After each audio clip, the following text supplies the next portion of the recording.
Hi, my name is Kevin, and today let's talk about Ang Lee, the Taiwanese film director whose films, as well as personal life stories, have inspired all of us.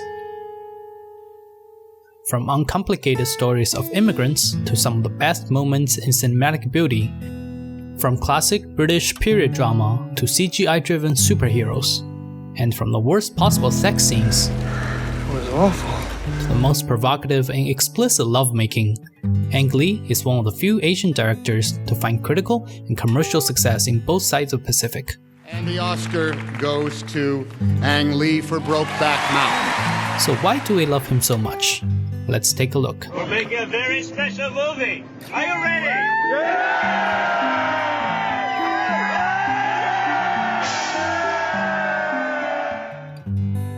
Lee is born in 1954, and his first feature film, Pushing Hands, was released in 1992 in Taiwan. Afterwards, he went on and directed The Wedding Banquet and Eat, Drink, Man, Woman. The three films explore relationships between a traditional Taiwanese father and his children. A son and daughter-in-law who live in different cultural lifestyle. A son who's a homosexual and has a foreign partner. Wei Tong is my son, so you are my son also. And three daughters who are becoming independent and distant from him. Because of the heavy focus on the father figure in all three films, they are also together called the Father Knows Best trilogy. Because this trilogy's great depiction of complex family relationships amidst a social comedy context, Lee was hired to direct the British period drama Sense and Sensibility, which ended up as a huge hit of the year, and subsequently opened up the door to Hollywood for him. Love is all very well, but unfortunately we cannot always rely on the heart to lead us in the most suitable directions. Then he directed The Ice Storm, a family drama set in 1970s amidst the Watergate scandal, and The Ride with the Devil, an American Civil War drama. And in 2000, Lee directed the huge hit Crouching Tiger, Hidden Dragon, which gave him the first Oscar director nomination. Till today, Crouching Tiger is still the top-grossing foreign language film in US. Next, he directed Marvel's Hulk in 2003, when superhero movies were just began to gain popularity. The period follows was a tough time for Lee because the film received a mixed review, and Lee's father passed away in 2004 at the end of development stage of his next film, Brokeback Mountain. I'm sure his emotional poignancy is also invested into the creation of this masterpiece of the year. Sometimes I miss you so much I can hardly stand it. Brokeback earned him a well-deserved Oscar and boosted Lee to A-list directors.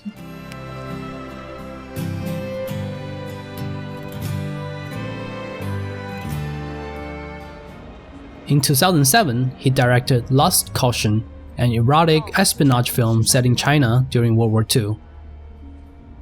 Despite this film's NC-17 rating, the film is well received. Afterwards, he directed Taking Woodstock, a comedy drama film about the Woodstock Festival in 1969.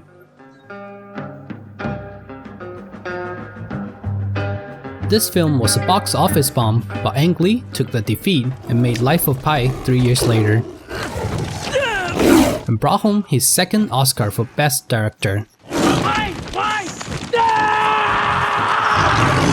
His most recent film, as of 2017, is Billy Lynn's Halftime Walk.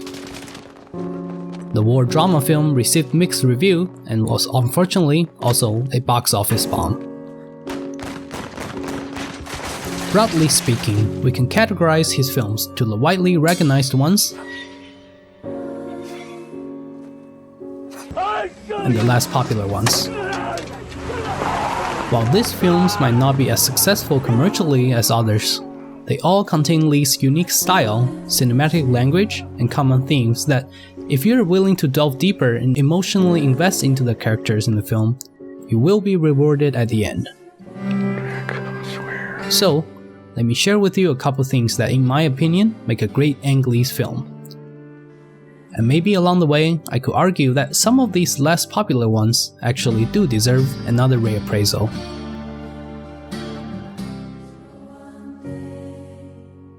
First, character-driven. Ang Lee is a very character-driven director. He puts heavy emphasis on conveying character struggles and development. And the story is often advanced through the character's emotional journey. Lee takes us into the world of these dynamic individuals and experience how the conflicts of the surroundings gradually change them from who they were at the beginning of the film to ones that have a different perspective towards life at the end. A very good first example is the less popular film Taking Woodstock in 2009. Ang Lee took a very light material, the come about of a musical festival, and presented it through the eyes of the main character, Elliot, a young man who's struggling living with his parents and wants to break free. It's a story about how the generation-defining concert took place, but also more about how young lives get together, change, transform, and become more independent in the end.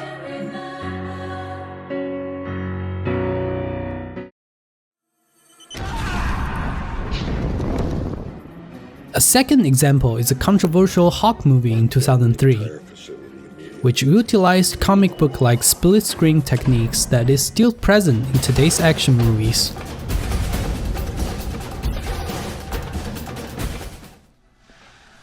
Even though the story is about Hawk, the film's central drama also revolves around two sets of fathers and children, and their love, denial, or otherwise a complicated family relationship, just like in other Ang Lee movies. I really wish that I could believe you. Many viewers and critics did not enjoy this film because for a superhero genre, Ang Lee's version was too slow-paced. While people expect the majority being pumped up action content, it did not have an action scene until 40 minutes in. However, compared with the later reboot in 2008, or the one in Avengers, Ang Lee's Hulk shows more character depth as he explores the anguish of having power that he did not seek or desire. For the same reason some people dislike the movie, I personally love this Hulk's subtle moments of reflection and contemplation, as they give a bit more complexity.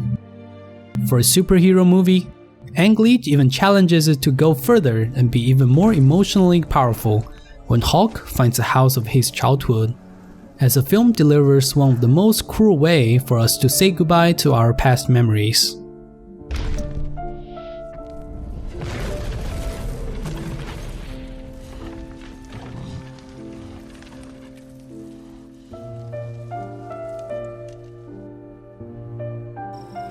That brings us to our next point, the goodbyes.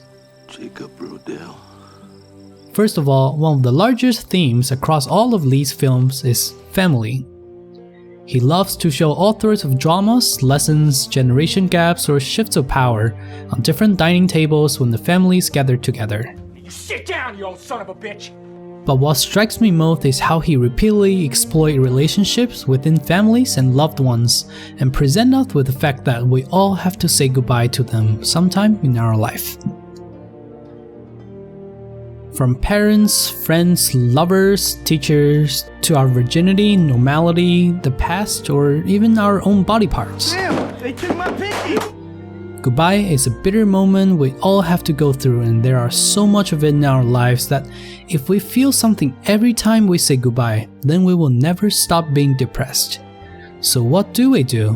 We yield, we compromise, and we hide our feelings.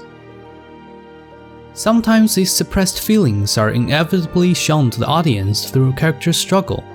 Other times it's solidified into objects that reminisce us of our loved ones. In the movie The Wedding Banquet, a traditional Eastern couple is confronted with the fact that their son is homosexual. Even though at the end, all seems to be okay and the family accepts his son's choice. When we see the old couple heads into the terminal and the father raises his hands without looking back, we know that it's a compromise. A compromise to his son's decision, and it's a surrender to a cultural lifestyle that's very different from his tradition. Ang Lee's film taught all of us that no matter how hard or difficult it is, Goodbye is not just a parting phrase that we throw around all the time, but it's a life choice and an essential part of a journey. I suppose in the end, the whole of life becomes an act of letting go. But what always hurts the most is not taking a moment to say goodbye.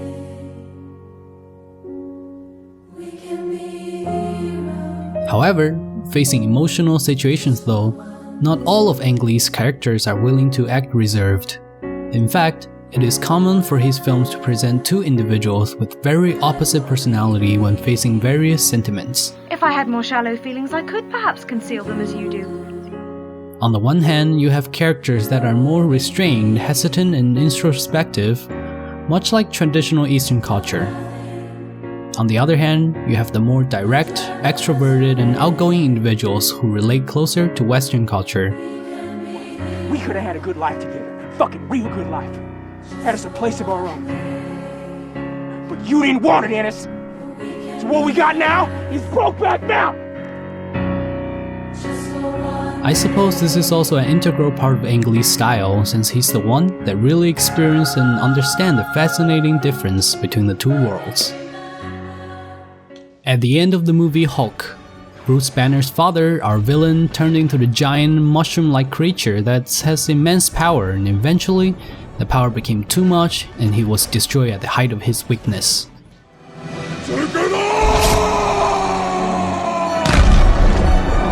Some viewers find this ending funny and unsatisfactory, but I felt it was actually a nice touch by Ang Lee and his longtime partner James Schamus, because in a way, it's a reflection of a fundamental Chinese Taoism philosophy of how things will develop in the opposite directions when they become extreme.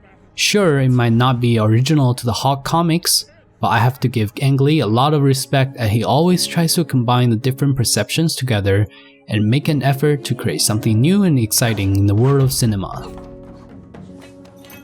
This brought us to my last point: effort. In Hollywood and Western cinema, Asian directors have already made their marks and created many entertaining pieces. From John Woo's Face Off, Park Chan-wook's Stoker, Bong Joon-ho's Snowpiercer, to the recent Zhang Yimou's big feature The Great Wall, they all prove that global filmmaking is possible and we can jump past the language barrier and create exciting content. Nevertheless, Ang Lee remains the only Asian director that has held the Oscar for Best Director. Not because he's more talented, but because he challenges himself and put in more effort. While features from other Asian directors are mostly in action or thriller genre that take place in contemporary or hypothetical worlds, Ang Lee's movies are often set in certain historical periods and backgrounds that require him to put in much more efforts and extra research. In the pre-production process of Sense and Sensibility, Ang Lee has to tour the British museums for months and learn about what it's like in the 18th century England. In taking Woodstock, he has to learn the culture of hippies in the 60s and how events such as Apollo 11 and Vietnam War influenced the generation. In The Ice Storm, again, he has to learn how embarrassing the early 70s is for America, learn about how the Watergate scandal and the losing war in Vietnam is affecting the society.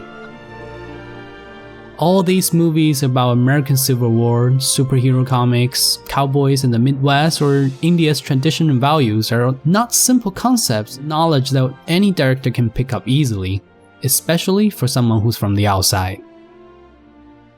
These stories and characters with a rich background are all challenges that require directors to go real in-depth in pre-production and spend numerous hours on their own research and homework in order to accurately give instructions to the actors and present us with the most authentic feeling. I cannot even imagine how difficult it is for a foreign director that's not from China to direct a movie adaptation of The Dream of Red Chamber, or about a hero in Chinese legend like the Monkey King, or about the Chinese Civil War. The fact that Ang Lee is able to tackle these extremely demanding and difficult projects and make them into beautiful presentations as non-native will always inspire me and remind me that a good film is a good film in any language. However, in order for that to happen, you have to be able to invest in your characters, delineate poignant emotions, be familiar with different cultures around the world, and challenge yourself to put in extra effort. And of course, always remember to say goodbye.